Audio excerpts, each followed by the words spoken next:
Welcome to Biz Dev Live. My name is Cameron Toth. I am so excited to bring you the amazing Karlet Hewitt today. We're going to talk about virtual events. We're going to talk about her faith-based entrepreneurship community of females, right? We're going to talk about her amazing participation on social media. We're going to talk about Clubhouse. We're going to talk about so much more, all that more right after the Biz Dev theme. Biz Dev Live, weekdays at 11 Eastern Time. Biz Dev Live, weekdays at 11 Eastern Time. Biz D with C, brought to you by Cameron T. Biz D with C, brought to you by Cameron T. This is business development, not even selling it. This is intelligent. If you watch it, I promise you benefit. Leadership and motivation, empathy and inspiration. Leadership and motivation, empathy and inspiration. Biz Dev Live, weekdays at 11 Eastern Time. Biz Dev Live, weekdays at 11 Eastern Time. Biz D with C, brought to you by Cameron T. Biz D with C, brought to you by Cameron T.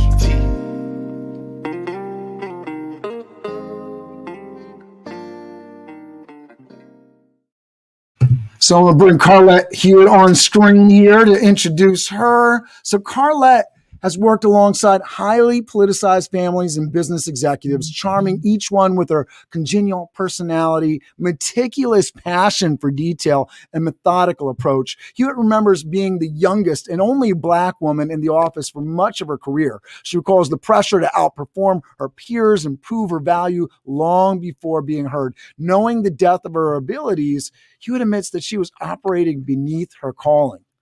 Beyond being presented with the problem and relied on for the solution, she knew she was capable of being an integral asset to larger process. Stifled by her title, she accepted that there was no room for further growth as an executive assistant. For Hewitt, this meant change, harnessing her internal compass. She grabbed all gained during her tenure and made the bold decision to create her own seat at her own table.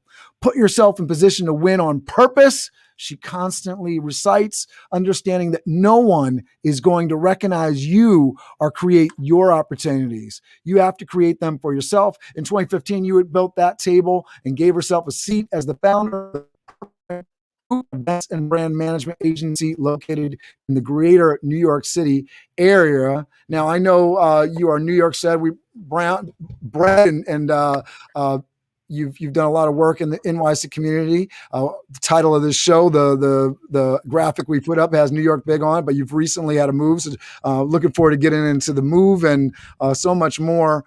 Talk to us about what you're currently doing. Introduce yourself. Thank you so much for being on the show.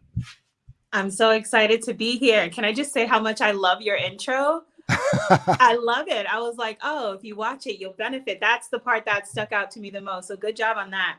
Thank you very much. We get a lot of compliments on that.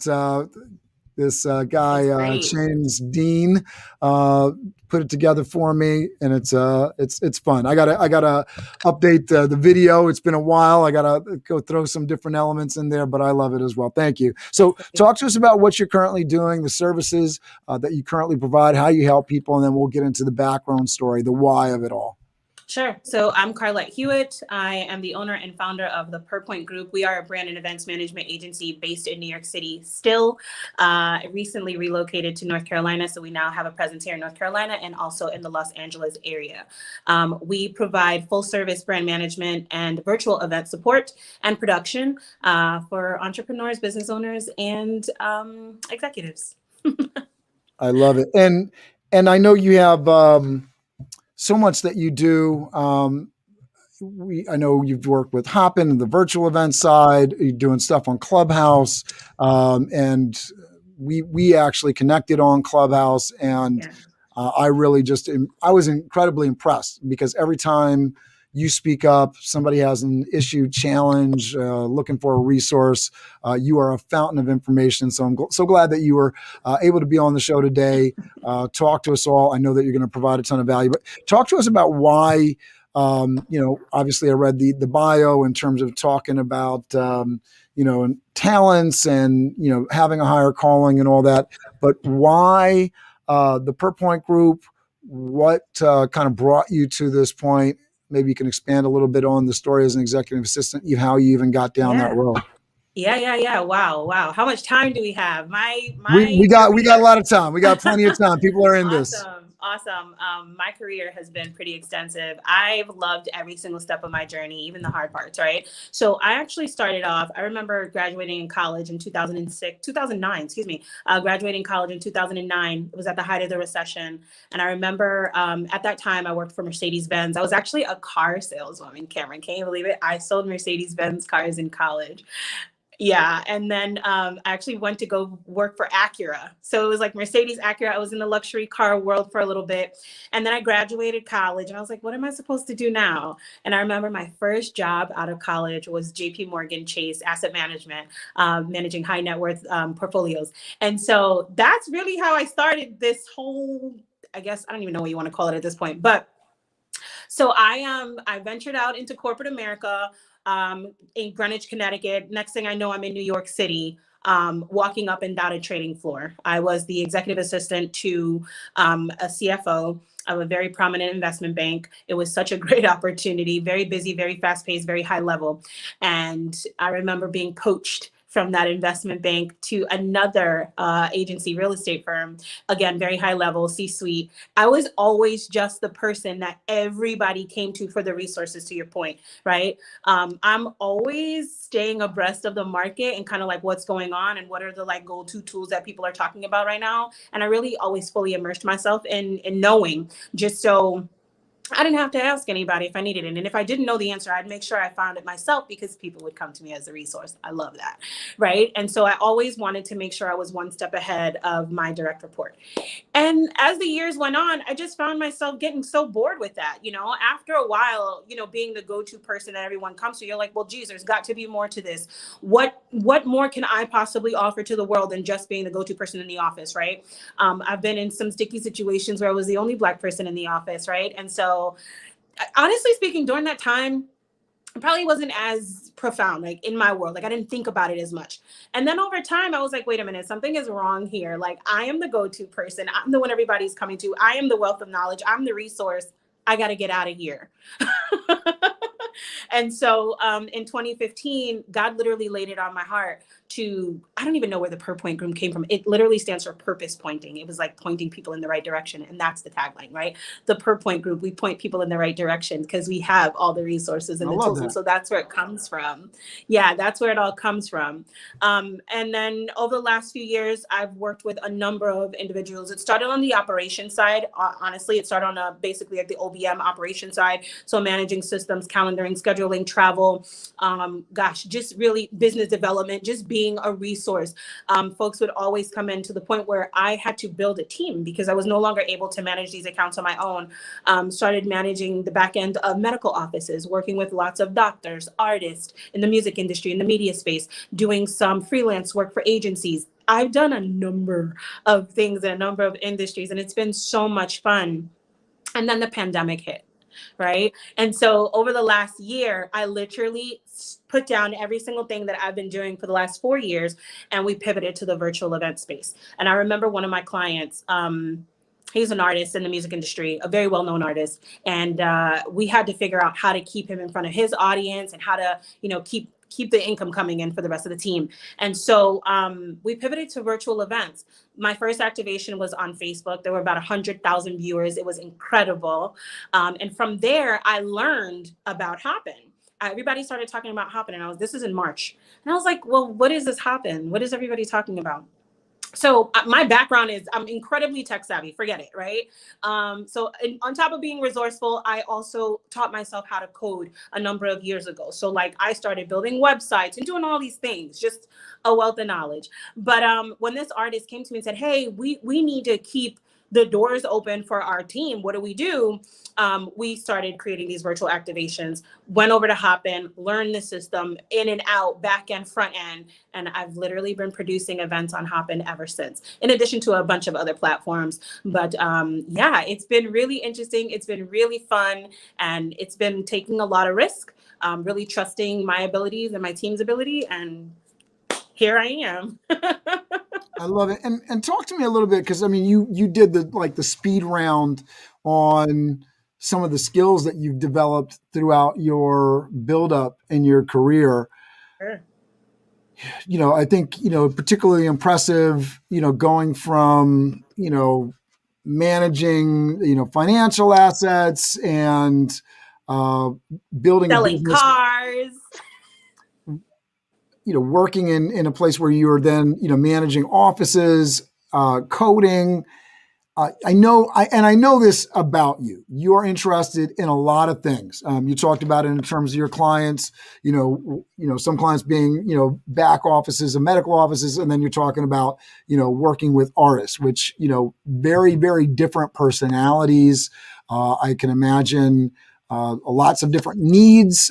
There might be some cross alignment, but you're talking about different communities, lots of different things going on. What has been sort of the secret sauce for you in terms of maintaining that? Because I think that a lot of people have a lot of different interests, but they're not able to really go in and capture stuff. I think one of the things that's really exciting and awesome as a guy that's very grounded. I'm not moving any place. I'm not going anywhere soon. You're New York. You talked about Greenwich. I'm familiar with those places. That's my neck of the woods. But you're in North Carolina now. You've done work in Los Angeles. You're doing these things. You're reaching out, so you're in different spaces. You talked about going from, with the pandemic, pivoting over to the virtual side. What sort of keeps you focused, even though you're all over the place, literally talking to different peoples, doing different things? How do you keep center on that? Sure. So I think because of my background, right, being in the C-suite, being at a very high level position and working with a plethora of people, I've served a number of people in the office, right? And so when you think about being a CEO or founder or whomever, it's just a matter of serving. And so what keeps me grounded is just leading with serving. Therefore, I can serve anyone in any community because I lead with serving, not so much industry focused. Dealing with someone who is in a medical office and dealing with an artist, a celebrity artist, they both need the same thing, right? They need the job done. They just want the job done. And so if you lead with that, and having the proper resources and tools, and also knowing who to go to for what, it's very easy to do. Well, and it speaks to, right, you've gone out on some different ledges, so you're taking risks, right? And we got some takeaways for folks today, and I know one of those is taking risks. I think a lot of people don't step off of their comfort zone because they're uncomfortable with the risk that entails. So talk to us a little bit about what's given you comfort with taking that risk and why it's so important to you, and maybe why other people might need to take some more risk in what they're doing as well. Sure. I understand that I can only speak for myself. I am a lot more, I take more risks than most people. I am incredibly bold, like my red lipstick, right? I wear it intentionally. It's a very pivotal part of my life, to be honest. It is the boldness, right? Lion of Judah for me. I take risk all the time. And so when I left corporate America, I left. I remember resigning from my last role, and I remember going to HR and they were like, "Are you sure?" And I said, "Yeah." And they were like, "What are you going to do?" And I was like, "Well, I'm starting my own company. I'm leaving." Like literally, I have my faith in God is so strong, and I'm so confident that I can't fail at anything that I do because I have the proper resources and tools. I'm not afraid to take risks. I recently relocated to North Carolina 2 months ago now because of a dream. You know what I mean? I'm a risk taker, and I believe if you don't take them, then you'll never know what's on the other side of it. So although I do feel fear like anybody else, I don't let the fear keep me back from doing what I need to do in life or in business. So risk is a complicated thing, right? There's lots of things. I mean, most recently on the financial side, and I think that's probably one of the things that holds people back, especially when it comes to career moves, moving states, making any big change in your life, the financial risk, like leaving your job. I'm going to start out my company. Well, how are you going to do that? How are you going to get a check, from week to week? How are you going to pay your bills? I know for me, one of the things that's allowing me to take a little bit more risk in my life at this point in my life is having a little bit of savings, not enough. It's never enough, but having some savings, taking some financial risk in terms of investments, right? Talk to me about the idea of what are some of the things that have allowed you? I mean, obviously, it takes faith in yourself, and you talked about that, and just having belief in yourself, which is important. Um, but I also think there's some things that you do that help you take some of these risks and provide you a little bit of a comfort zone or a buffer, if you will, so that you're not exactly jumping without some sort of support. Sure. So I guess for me, again, my faith in myself, I know I won't fail. You know what I mean? Like I will not fail. I've never failed. And if I fail, it's okay. It's okay because I know that It's again, learning, right? I have enough resources and confidence in my abilities that no matter what I touch, it must prosper. That's just how I feel, right? Again, purpose pointing. I know that no matter what I do, it's either going to be a lesson or a blessing. And this is how I live my life. Mm. The decision to take risk for me is again just trusting in my abilities, being incredibly organized. I have systems in place. I do have incredible mentors. I have incredible support system behind me. You know, I'm a mother, I'm an entrepreneur, and most importantly, I'm a risk taker. As an entrepreneur, you are a risk taker. So those of you out there that are entrepreneurs, I'm sure you can resonate with that somehow. Where there's no risk, there's no reward. And so unlike other people, I'm not afraid to take them. I like that. I'm just typing in here. Yeah. The lesson is going to be a lesson or a blessing. I think people, can get really comfortable, especially with risk. If you don't put yourself out there, if you don't put something on the line, you're not going to necessarily learn anything from it. I know we were talking about in terms of one of the takeaways here today is hiring professionals because, there becomes a limit in terms of your own learning versus, getting somebody else involved to kind of show you the way, seeking mentorship, asking for advice. I know a big part of my journey has been really giving myself permission to ask for that mentorship advice. If I'm struggling in an area and I see that Karlet's doing all right there, I'm going to give myself permission to reach out, give Karlet a call and say, hey, can I get some help? Whether that costs me money or not, depending on what I'm asking for, but the permission just to do that. And even the position to spend some money on my own behalf, because I sometimes feel like, sometimes we feel like, I want to be frugal. I don't want to, I do have it in me to do this myself, but sometimes it makes a lot of sense to really pay somebody else and help somebody, whether that's in time, trading work for work. I've had some great, just a success with just, being accountability partners with people, that sort of stuff, like reaching out and really just giving your permission to make those requests. Talk to me a little bit about how you've, sought mentorship through your formal education. And then as you jumped into offices and entrepreneurship. Sure. So when I completed college years ago, like 11 years ago now, there were no jobs, right? And so the model that I set for my life many years ago was put yourself in position to win on purpose. What does it mean? It means who's going to see you if you don't raise your hand? Who's going to see you if you don't ask the questions, right? And so I have always been that girl to raise her hand. I've always been that girl to ask the questions that everybody is thinking, but nobody wants to ask. And I really feel like that has got me exactly where I am today. It's, again, being bold enough to stand up and say, hey, I don't actually understand what you're saying. I don't know what you're talking about, or identifying opportunities where everyone else isn't even looking. This is, to me, I think is like my secret weapon. I am able to spot an opportunity a lot quicker than most people, whether to solve a problem or to add to it. You know what I mean? Add to it in a good way. To solve it, right? Redesign it, redefine it, whatever.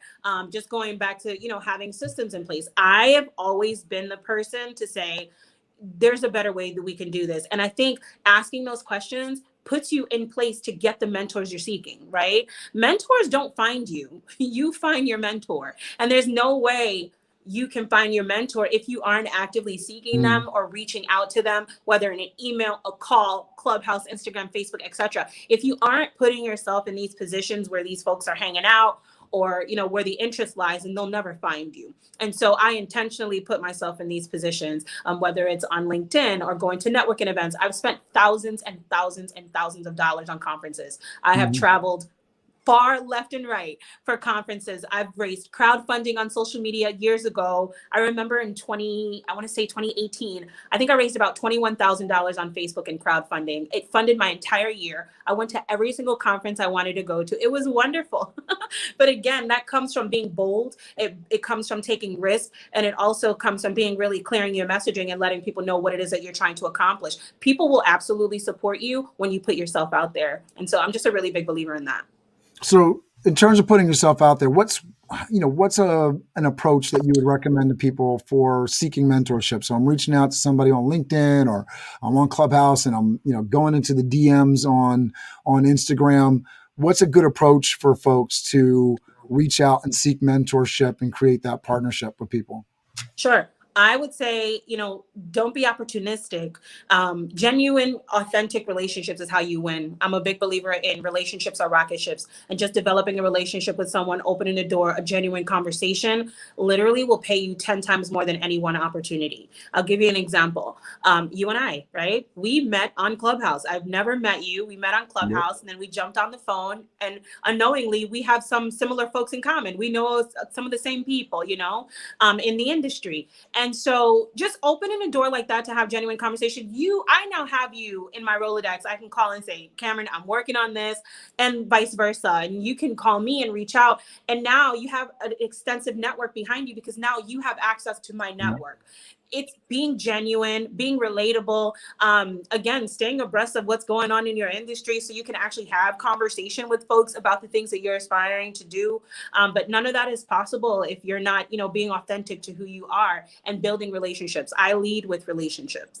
Yeah. And I'll say this too, because that really sparked in me, as you were saying that, having something to say is really important. I know for me, I'm much more inclined to connect with somebody that is savvy in terms of providing experiential advice, especially, if somebody's younger, I'll forgive a lot. But when you talk about the opportunistic piece of it, if it's just pitching and it's just, Right. buy, or, can you help me? Can you help me? It's all about me. And there's no, it doesn't seem like there's any room for give or take. For me, Right. I'm not asking people for a lot when I reach out to them. It may be something as simple as, hey, can you subscribe to the YouTube channel? Can you do something along those lines? And it's interesting. I reached out to somebody the other day, and I was just, you don't get anything in this life without asking for it. Exactly. You don't get people to show up without inviting. So I was reaching out to people and doing exactly that. And it was really interesting because one of the responses was, I will subscribe to your YouTube channel if you subscribe to my YouTube channel and my Facebook thing. And I tend not to respond to a lot of that kind of stuff, but in this particular interest, I just put if and question marks, and just because I thought it was, amusing. Honestly, I thought it was just like, why if? It's interesting because I feel like, and I don't know if this is generational or what, but I just feel like perhaps it's this new wave of entrepreneurs, right?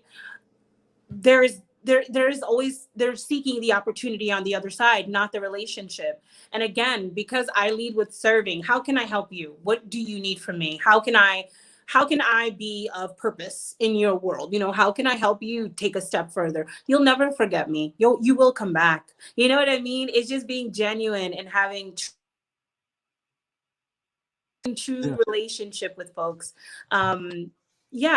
Online and offline. And here's something too to add to that. You can't teach business acumen online, right? Like it's either something you have or you don't have. Like you can develop it and you can foster it, but it's either you have it or you don't. And so when I hear you say, if you're younger, you're forgivable, but no, sometimes older folks too, right? They don't all have it. So it doesn't really matter. Well, that's why I say I'm usually a little bit more forgiving of younger folks, because, somebody that's older, I'm like, you've been around, you've seen more of life. You've had more opportunity for mentorship. At some point, somebody somewhere, I'm assuming, has told you, if you're 18 years old, I don't know what kind of home you got brought up in. I don't know if you were raised in a single parent situation like Yeah. myself, or socioeconomic circumstances. In the case of this guy that was talking to me, and he was, I mean, I don't know how old exactly, but definitely came across as a younger person. It was interesting because he was saying, "Hey, subscribe to my YouTube channel and my Facebook thing," and I was like, "All right," and it was just like, if you do this, and then on top of that, didn't even make it easy for me. No links, right? So here's a request I'm sending. Here's a link. How hard is it for you to go over to my channel? I don't know if you ever probably didn't even subscribe to my channel even after that. And I did subscribe to his channel, by the way. Okay, so we can give him grace. We can give him grace. Right. It's a younger person, right? It just probably just doesn't get it, but it isn't posting the links. But somebody older, I'd be like, I'm not even going to waste my time because, you've been there, better. And I think there's people that, the manners thing, right? And I think that's part of what you were alluding to in terms of the business acumen thing. It's like, you don't got manners, you don't know how to do it, next. You're not going to make it. Yeah. You're not going to make Not it. with me. Not with me anyways. You're not going to make it. I hear you on that. I could respect that. So talk to us a little bit about, because I want to continue on this, like hiring professionals, because I think it's interesting. You're such a smart person. Where are the places where you felt like, what, I got to go and get this expertise because this is not something that I have either the bandwidth to do or the expertise to do it? Yeah, you know what? I think people forget about volunteering. I think people forget that volunteering or interning, if you will, is no longer a thing. Like it is a thing. It's never going anywhere, right? I've always been one to either enroll myself in the course, enroll in a course, take a course. If there's something that you're looking to expand your knowledge base on, take the course. Read the book. You know what I mean? Go to the events alone. Put yourself in position to win and don't be afraid to step out by yourself. I think oftentimes we wait for people to come with us, or we wait for someone to, whether that's a colleague or a friend or a family member, to kind of co-sign you before you do a thing. I'm a big believer that no, you can't wait for people. You have to really push yourself out there. And so I've personally invested in courses, again, events, master classes. I've interned, I've volunteered, sign up to do freelance work, but put yourself out there. Let people know what it is that you're working on. Referrals have always been, oh my gosh, I don't even think I'd be where I am right now without referrals. But again, referrals come from relationships. So, just being able to put yourself out there and let people know what you're working on, people will support you if they absolutely know that you're serious and you're fully invested in what it is that you're doing. Well, and I mean, I think what you're talking about there in terms of hiring professionals, right, is getting that mentoring and coaching, right? And you can volunteer to certainly find that experience if you can't afford the financing on it. In terms of with your business, are there people that you've reached out to hire professionals because that was something that again, either you didn't have the bandwidth or you didn't have the expertise to kind of move the needle forward? Oh, absolutely. I'm huge on collaboration, huge, huge, huge, and subcontracting. Forget it. I'll subcontract all day if I can, but I'm very big on putting people in position, right? So, for example, PR. PR is not my background. I do not have a background in PR, but I do retain a team of publicists if one of my clients need PR, and I know that this is an area that's going to help their brand move a little bit forward. I'll bring on a team of PR to help kind of collaborate and get that project to the finish line. My goal is always just to make sure that I'm getting my clients across the finish line. And that doesn't always mean I'm able to get them across alone. Bringing on professionals to produce an event top to bottom, right? Like I can't do the wait staff, the live streaming, the setup, the design, the decor, the logistics, we can't do everything by ourselves. And so I just think it's really important to hire professionals to help get you across the finish line in any area. I love that. I know for myself, in looking at things that I've done over the years, finding some people for some tasks, financial, for example, taxes and everything has been a continual struggle. Every time I think I've found the right professional to help me I don't know if it's my own lack of knowledge, but it's been a struggle. And then there's other places where I've been able to hire people, and particularly for staffing, because I've gotten really good at hiring waiters and bartenders and chefs and kitchen assistants, and build a team and bill out for those services. Yeah.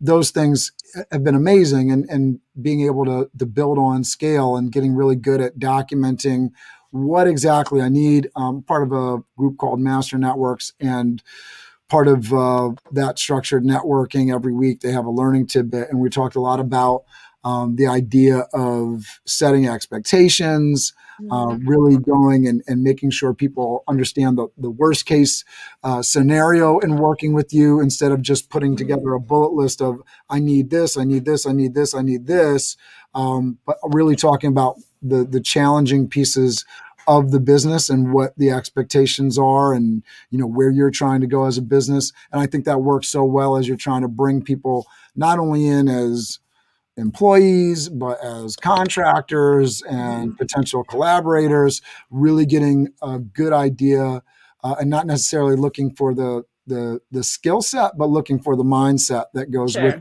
it, that is on the same wavelength, so that you don't run into those issues of like, yes, I know I hired you to do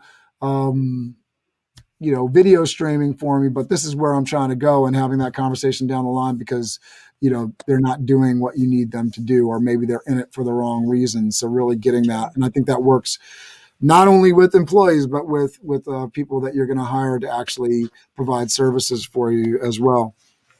Very good. I like that. Yeah. Have you ever considered like doing personality tests if you give like a potential hire personality test? Yeah, it's one of those interesting things. And I don't know if you've watched this documentary on personality tests. There's a good one. I think it's on Netflix or HBO Max. I can't remember where I saw it, but it talks about like the major personality tests. It even talks about Myers-Briggs and some of the challenges that creates, especially in the computer algorithms. But I think one of the things that we've done through our interview process, because that's always been on my mind, is asking questions that bring out the personality. Sure. I think there's a number of things, and we're going to move to doing like Zoom interviews as a part of our process, just to kind of get through some of the nut and bolt pieces of our early interview. On. But we do this in-person interview for a lot of our staff, and so there's things that come out of that, like manner stuff, which is do you close the door behind you without being asked, right? And that's something, we're going into people's homes, into people's businesses. Right. Do you have those common courtesy things that's particular to obviously our particular role? But if you think about it, if you're hiring somebody, for on-site hospitality services in any kind of way, those are some of the personality things that you're going to be looking for as well, right? Yeah. And then we're asking questions along the lines of, instead of, do you enjoy hospitality? What's the best dining experience that you've ever had? And so it tests more than just, food service knowledge, because, you may not have had a fancy dinner, but if you're passionate about food, you can point to an experience that you've had that's really wonderful, and there was something outstanding to it. What's wrong? I can't hear you anymore. Oh, no. Hopefully that's not something on my side. So are you able to hear me now? You just muted yourself. Oh, boy. All right. So as we're waiting for Karlet Hewitt to come back, one thing that I'll talk about in terms of hiring and the personality test, one of the challenges with that, especially as you're bringing people in, is, you want to bring people in a comfortable way where they're not having to jump through too many hoops to actually be in a business with you. I know one of the big things that turned me off as I was going through a job hunt process back in 2009 was, somebody had me doing a credit check. And I was like, what the hell am I doing a credit check for this role that I'm not going to be handling finances in, and waiters and bartenders and chefs? We try to make the interview process friendly and interesting, and, filling out a, 2-page, 3-page personality test might not be the way to do that either. So we try to incorporate different pieces that are consumer friendly, especially because the waiter bartender thing is basically a gig economy kind of thing. Even though the folks Sure. that work for me are employees, that personality test piece of it, whether it's you want to make these things, especially because we're building on volume, frictionless. So you're trying to build these like personality test pieces in a sly way where you really get a feel for, is this a person that's a really good fit for the culture? Right. Right. But without scaring them away because they're probably applying to 14 other, gig economy type jobs as well. That's a good point. That is a good point. That's interesting that they were giving you a credit check for a week. Well, this was for that particular role. It was with a medical education company, so you could sort of see the fit, but at the same time, it wasn't me. It wasn't going to get a corporate P card. Like what were the pieces of actual finance? What did that have to do with anything? It just felt personally invasive. I could understand if I was applying for Congress or something along those lines, maybe, my financial dealings, the fact that I'll be managing huge budgets and actually responsible for the spending around them. I can understand that, especially with public dollars, especially considering our recent trials and tribulations with our governance in this country. But this was like a jobby job, and you're asking me for a credit check on top of like every other piece of information. It's like going to the doctor's office, and it's like, are you actually going to look at these 4 forms that I filled out? Because as I go into the doctor's office, it doesn't seem like anybody's read any of the, excuse my language, sugar honey iced tea that I just wrote down in the waiting room. Right. No, I love that. That's a really good point. So talk to us about, this other thing, put yourself in position to win on purpose, right? So, I think that, obviously this is a big part of who you are and what you're doing. So I'd love you kind of walk us through how you've done it for yourself, but also how you kind of coach people to do that for themselves. Yeah, put yourself in position to win. This is a personal motto, my personal motto. I say it to myself every single day. It's so funny because I love when other people meet me and they're like, oh yeah, I remember this too. But put yourself in position to win on purpose. It's just do everything with purpose intentionally. I'm incredibly intentional about everything that I do in my personal life and in my business. I recognize that every decision that I make ties into the very next decision for myself and my son. And I just want to be really intentional about the life that I live. And so putting myself in position again, if there's an opportunity that interests me, I go after it. I don't ask other people's opinion. I pray about everything. I journal a lot. And I'm really confident in my ability to apply myself in any situation. So put yourself in position to win. Try it. Try it. Don't hold yourself back. Don't hold yourself back because you're afraid of something, whether in life or in business. If there's something you want to learn, go learn it. If there's a class you want to sign up for it. If there's an event you want to attend, buy the ticket and go. You know what I mean? Email the organizer and say, hey, I kind of want to go to this event, but I can't afford it. You'd be surprised. People would actually let you in for free if you just ask. Just being able to identify opportunities and ask the hard questions that nobody else is asking. Take the extra mile, right? This is, again, something that I apply to my life. Do the things that nobody else is thinking of doing. Don't just do the status quo, right? Don't just sign off on things. Really ask questions, go deeper, and be intentional about it. That's what put yourself in position is. And talk to me, because I think some people will hear this and they're like, well, I don't want to be annoying. I don't want to, I don't want to be pushy. I don't want to be that person. So what's your, sort of trick, if we will, for doing that, asking that extra question, negotiating, asking for something without necessarily, and we kind of alluded to this before, we're talking about, just the business acumen and how to approach it. But, I think sometimes people lack the language, right? Sure. They lack the vocabulary for asking for these things. So just walk people through how they can do that in real terms. Yeah, I really think this is where mentorship is important. This is where community is important, right? Mm-hmm. I am a big believer in being in communities. I am in a number of communities, both for personal development and professional development. I think it's really important to put yourself in communities with other individuals who are either, industry related and sometimes non-industry related, just so you get a different perspective. But put put yourself in communities. If you do not have the vocabulary or the confidence, get around people who do have them. Kind of pick their brains a little bit. If you have to invest in picking their brain, then do that, and get yourself prepared for those opportunities that you are seeking. Nothing happens by magic. It really isn't magical. There is no secret sauce to it. The sauce is asking. The sauce is being bold enough to say, hey, Cameron, I would really love an opportunity to come on your podcast, right? I didn't even ask. But if you are watching and this is something that you are interested in doing, put yourself out there. There's 1,000 people in the world, millions. I always tell myself, nobody knows my name and I don't know anybody, right? And so if you want to meet those people, you want to get in those communities, find them. It's a simple Google search and or a question away. Yeah, I'll say that, especially for folks that, want to come on this show. I've had people invite themselves on, and that's had varying levels of comfort for me.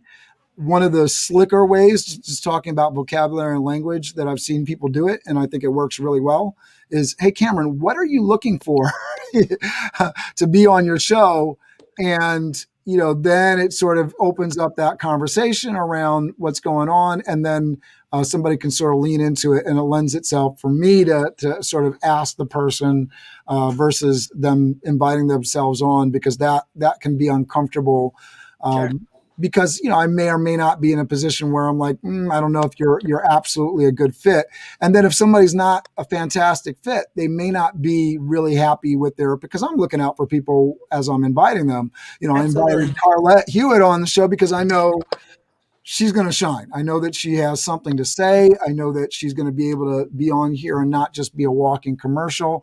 And some people don't know how to get out of their own way. They may be good in another setting, but they might not be great in this one because of the cinematic aspect of this show. One of the things that I ask people, if I haven't seen them on camera, is like, are you comfortable on camera? Are you comfortable putting it together? Because it's not going to be easy for somebody that isn't comfortable seeing themselves on camera and maybe hasn't done it before, right? So there's definitely levels to it. So I love that, what you're talking about in terms of, asking those questions, right? And sometimes, the same person that you're asking for that opportunity to, if you listen to them, they can give you the stepping stones to actually doing really great with the opportunity they potentially might have to offer you. I don't want you to skip over that. I don't want you to skip over that because you said something super important. And for those that are watching live or the replay, Cameron literally just gave you exactly what you need to get on the show. If it's something, not only his show, but other shows as well, right? So go back and replay that because that was really strong. What are you looking for? How can I offer you value? Keyword, how can I serve you, Cameron? Right? It's that simple. And if you lead with that attitude, it opens up so many doors for you that like no man could open, right? It's you creating the opportunities for yourself by putting yourself in position to win. So there you go, Karen. You answered it and you applied it. I love it. I try. You built this community, the Extra Mile. You alluded to it. You got the mug there, the whole deal. What's led you on this journey to work with?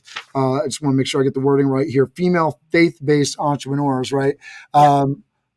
What's led to that? And talk to us about the Extra Mile community. What's that all about? Sure. So I started the Extra Mile last year. I want to say, 2019. So I'd recently ended my marriage. And my mom passed away and I fell into depression. And in addition to depression, grieving, right? And so then there were days that I just didn't feel like doing. I didn't feel like doing anything. It's just kind of in a slump. But I had to tell myself, no, you don't get to quit. You don't get to do that. You have to go the extra mile for yourself. You would do it for your client. You would do it if there was a financial gain on the other side. You know what I mean? Like you would show up for your employer. When are you going to show up for yourself?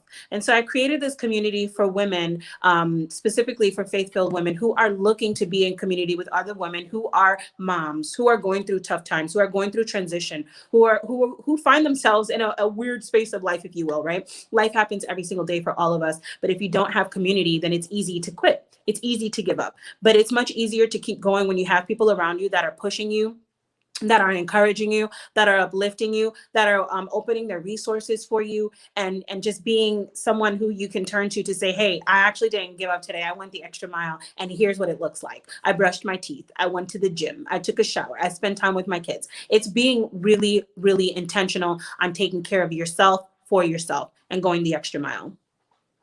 Yeah. I love that. I love that. Yeah, no, I really do appreciate that because I think it's so true. Whether it's for our kids, for our family, for the businesses that we work for, we understand putting in that extra effort. And sometimes, whether I'm going through right now, trying to fit into shirts that I previously was able to fit into just a couple months ago. So going the Same extra here. mile, literally going the extra mile for myself, getting myself out on exercising. I just That's had right. a knee surgery. So, there's lots of Right. excuses that we put up. And I was talking to somebody this morning about, it's funny how when we have a knee pain, that we stop doing crunches, that we stop doing, curls with the arms. We have all this ability, but all it takes is for us to have one little ache or One pain or thing. one little challenge, and that can deride the rest of what we got going on. So I love that. Going the extra mile, finding the way when one door closes, That's right. not letting that stop you.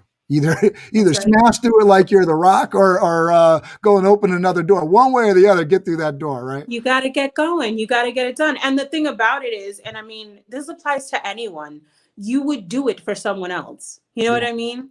You would do it for someone else. And I think literally when I created it, it was because you could be sick. You could be feeling ill and you have to go to work. You're going to show up. But when are you going to show up for yourself? So absolutely. just keep that at the top of your mind in the morning and think of me, go the extra mile. So you've done an amazing job on social media. I think I was looking at your Instagram following, got over 6,000 people following you on Instagram. I didn't look at your other social media followings, but I know that you're doing an awesome job on that. You've really built up a following on Clubhouse. You do an amazing job there. I know part of what's going to come out of your mouth is showing up, but you do have strategies. You have things that you're doing to build these followings. Can you talk to people, give people a little bit of advice on how to show up the right way on social media so that you can build a following? You built this community with the extra mile, so maybe you can throw in there in terms of how you're building that community, some of the strategy pieces that you're doing to actually keep that community talking to each other and growing. Sure. I would definitely say consistency. It's just, I mean, you'll hear it. Everybody says it. You're going to hear it, right? Everybody says it. Nobody does it. Consistency, showing up every single day, even on the days when you don't feel like it, even on the days when you're crying, there's blood, sweat, tears, there's irritability involved, it's still showing up, right? I'm sure there are a number of days when you're like, just, I don't feel like doing the podcast today, but you still put on your suit and tie, you still turn on that camera, and you still show up. It is important to be consistent in any single thing that you're doing, whether professionally or personally. People can't know, like, and or trust you if you don't even show up. You know what I mean? And so again, we hear those things all the time, but it's true. Be consistent, be very clear on your messaging. For me, as I continue to build up the extra mile, I again, because I do it with myself in mind first, I'm serving me with the extra mile first. I've invited my audience to come along with me on the journey authentically, and they're coming. I talk to them every day because I know that they're looking for me, and vice versa. And so again, it goes back to being consistent, being in community, and being consistent in everything that you're doing. Yeah, I was talking to Cher Jones on Wednesday, and she was talking about the fact that when you put stuff out online, that there's people that are watching, that they're not commenting, That's they're right. not hitting the like button, but they're watching, right? That's right. They're there, and so I think we make the mistake sometimes of thinking that those people, the folks that we don't necessarily see, Yep. don't have expectations, right? That they aren't expecting that new post, that that content forthcoming. I was just speaking to a gentleman this morning who's doing a great job with his YouTube channel, but he hasn't posted in more than a year. And I was saying, and he's doing great with his subscribers, and he's got something to say. He's in the health space, like. I was trying to say it in a way that I was going to convince him Get back on the But bandwagon. definitely do it, because people, that's how you build the community up. That's how you build the expectations. You build your following. People start to expect Yeah. content from you. I know one thing that you do that I don't do a very good job of is stories. So can you talk to people a little bit about like the stories, like the strategy behind stories, how you've sort of given yourself the freedom there? For me, a lot of the stuff is like, every piece of media that I put out, it takes a certain amount of effort. And for me, I don't do the stories because I'm like, well, it's not going to sit there, and I don't feel like I can track it. And so I'm not very motivated to do it. But I know that like part of the Instagram algorithm and a part of, touching those people that aren't necessarily hitting the like button, just what we're referring to, people that are out in the community, they're seeing these stories. So what's your strategy behind it? How do you get the effort up to do it? And maybe I can pull some inspiration from that, and certainly the people Yeah. that will watch this video can pull some inspiration from that. It's so interesting. This is a great question. No one's ever asked me about my Instagram stories. I love sharing parts of my day in my Instagram story. The way that I look at it is specifically on Instagram and Facebook, because they are integrated. So everything that I share in my Instagram stories, you can also view it over on Facebook. It gives them the back end of my life. Like, it really takes them with me to see my journey, right? I started online in 2014. I've been online since 2014. I was online on Periscope. Was Periscope? Periscope is no longer here, And so just sharing tidbits of my day. I don't think about it. It completely is effortless for me, to be honest with you, because I practice. And I think when you practice, the preparation is so easy. So if there's 12 new platforms that launch tomorrow, it's easy for me to do it because I'm prepared, because I practice. Again, the practice comes from being consistent. And so I am effortlessly able to just press that button, throw on a filter. Thank God for the filters. And just share. I'm also really intentional about the music that I curate on my stories. I love to share my music playlist in my stories. I love when people connect with it and say, oh my gosh, I never heard that before. Where'd you get that? Or, just talking to them. And I really talk to my audience as though they're my friends. I think it's important to just let people see who you are, take them through your day. For you, I would give the advice to you is don't even think about it. You just know, like, this is a part of your strategy of your online content. This is a part of it. It's a part of building the brand and going the extra mile. You have to share in your stories, Cameron. I'm going to be looking for it now, actually. So yeah, just for anyone listening, don't even think about it. I think of social media as an extension of my office. I have to show up there. Even on the days I don't feel like it, they need to see my face. They need to know, like, oh, Karlet's still here. You're competing against thousands and thousands of people, right? You're like a speck in the interwebs, and you'll get lost really quickly if you don't show up. So I encourage you to open your camera today and just take them on your workout, take them on your run to Target like I do. I even ask questions like, okay, I'm going to Target. Should I buy this dip or should I buy the carrots? And they'll be like, buy the dip. And I'm like, no, guys, you got to go the extra mile. You got to get the carrots. You know what I mean? So it's having those teachable moments just by being authentic and sharing the tidbits of your story. Yeah, I think it's a really interesting thing. You know who Gary Vaynerchuk is, right? Absolutely. So you know who Gary Vaynerchuk is, but I meet with a lot of people, and I bring up Gary a lot because he's one of the inspirations for why I do this show.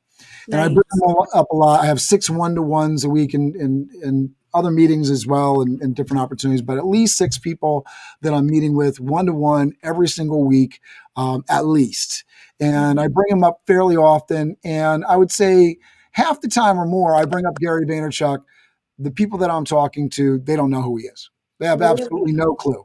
And that's surprising maybe for you and for somebody that's watching the show and that knows who Gary Vaynerchuk is. He's very popular, has millions of followers online. If he goes online, he has something that I envy and something I'm working towards with this show. In fact, with BizDev Live, the ability to get people to tune in live, ask questions. I would have much preferred today, if you're watching this, we want your questions so we can specifically give the advice that could help you and then potentially help other people. And I love that about what he's able to do with his brand and his ability to pull people in. But with all that sway, right? he is just a tiny, tiny, tiny dot in the universe, just in terms of social media and what's going on this planet. Small percentage of people actually know about him, even though there's millions of people that follow him, because there's billions of people on the planet, right? And so this Neil deGrasse Tyson-esque, how small you actually are in the universe, if it helps to think about things that way, what you put out there allows you to have a greater impact, potentially reach millions of people, but it's not something that is going to sway the whole planet. And sometimes I get in my head thinking that something that I'm putting out is a bigger deal than it is. A big part of my social media strategy is doing things in a way that makes me happy. So I try to show up in a way that isn't going to be detrimental. And sometimes pulling out the phone and recording a piece of my life, the way off for me just doesn't make sense. But in other senses of it, like you said, I just haven't built up that muscle. And so a big part of working out, getting better at business is building up that muscle. Of course, for somebody that isn't doing it, it's going to be hard. It's going to be stressful. It's going to have aches and pains as you go through it. But if you want to have that impact and you want to reach millions of people and you want to just have a stronger, better personal brand, or you want to get better at speaking, you want to get better at presenting yourself on camera, there's really only one way to do it, and that's to do it. Absolutely. I want to leave people with how they can become a part of your community. I'm feeling some people are going to be watching this and they want to know how to become involved with the Extra Mile, faith-based female entrepreneur community that you've put together. Other people will want to connect with you. I know that I have your LinkedIn down in the description of the YouTube channel. It's off to the side on Facebook. But how and who, right? Who do you want to connect with you, and how would you like them to connect with you? Sure. Before I answer that question, I wanted to leave your audience with practice becomes permanent, right? Practice becomes permanent. We are like conditioned to hear practice becomes perfect. Nothing is perfect, ever. Nothing is perfect. Love that. But if you do it enough, then it becomes permanent. It's a permanent fixture in your life, right? I literally believe that. I walk in that, and I encourage you guys to just do the things that you set out to accomplish. No matter if it's personal or professional, you can do it and you won't fail. And even if you fail, it's either going to be a lesson or a blessing. And you can find me online. I'm all things Karlet Hewitt online. That's karlethewitt.com or the purpointgroup.com. And I'm interested mostly in connecting with anyone who's interested in producing a virtual event, and also anyone who is looking to join my community, the Extra Mile. If you feel like you're in a season of life and you need additional support in an area, come on over and join us. We are a tiny but mighty community. And again, that's karlethewitt.com. It was a pleasure to speak with you, Cameron. So grateful to have the opportunity to connect with you. And don't forget to put yourself in position to win on purpose. Absolutely. Thank you for this. And I think some of the quotables that you've given us today have been amazing. I was asking in the private channel, so are you still partnered with Hopin? So I've never partnered with Hopin officially. Okay. I'm a Hopin brand partner. And so I produce Hopin events exclusively, but I do not work for the Hopin team. And I know people are always confused with that, but I am not a Hopin employee. I'm just a Hopin partner. Okay. So is there a way for folks that are part of my events community that they can check out a Hopin event that you're putting together in the future? Yeah. Absolutely. Absolutely. I actually have an event coming up. Again, it's for women entrepreneurs, and also women who have been victims of domestic violence. One of my clients is putting on an event on Hopin on May 15th. If you follow me over on Instagram, I share the information there, and can also send you over to the registration page on Hopin. Again, connect with me, Karlet Hewitt on Instagram, Karlet Hewitt on Facebook, and karlethewitt.com. Oh, thank you so much. So that's awesome. All right, I'm going to leave this off here. You can say goodbye to everybody, and I'll play us off with the BizDev theme. Thank you so much for being on the show, Karlet. Thank you. Thank you for having me. BizDev Live, weekdays at 11 Eastern Time. BizDev Live, weekdays at 11 Eastern Time. BizD with C, brought to you by Cameron T. BizD with C, brought to you by Cameron T. This is business development, not even selling it. This is intelligent. If you watch it, I promise you benefit. Leadership and motivation, empathy and inspiration. Leadership and motivation, empathy and inspiration. Biz Dev Live, weekdays at 11 Eastern Time. Biz Dev Live, weekdays at 11 Eastern Time.